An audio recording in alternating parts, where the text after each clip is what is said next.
Hello, Antiochian men. We're back with another episode in our Ask Father Hans series. Father Hans, good morning. Good morning, Michael. You have talked about the importance of not self-censoring. And listen to you talk, I did feel myself wanting to do this. How can I resist the tendency to self-censor when talking to other men?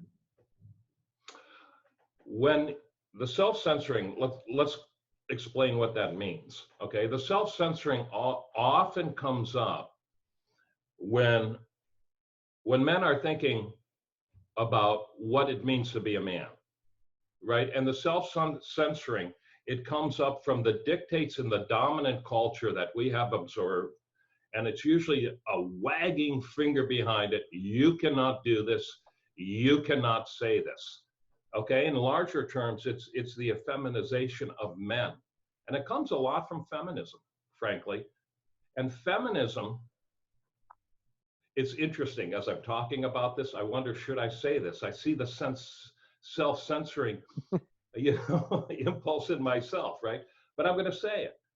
Feminism tends to see the male as a kind of malformed female.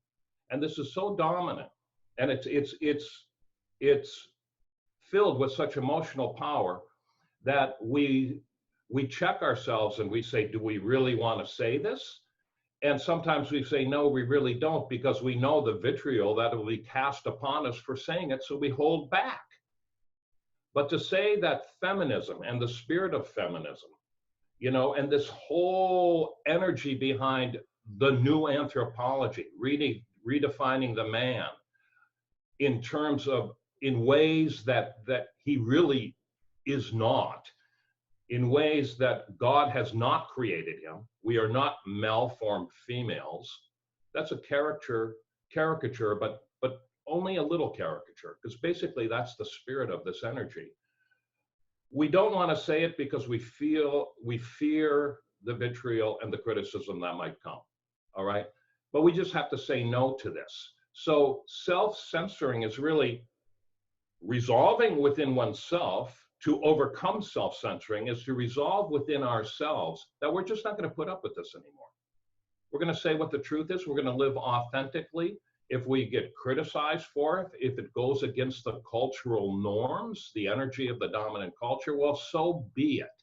It doesn't matter. To live an authentic life means to move into the person that God created you to be. And that means into full manhood. That's under assault in our culture.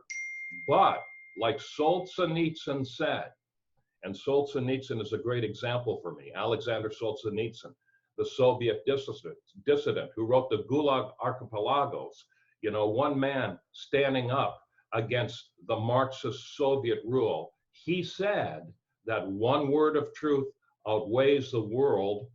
And so if we speak the truth, that veneer of inauthenticity that behind it hides and masks a very destructive spirit to the human person, like Marxism did, that will begin to crack.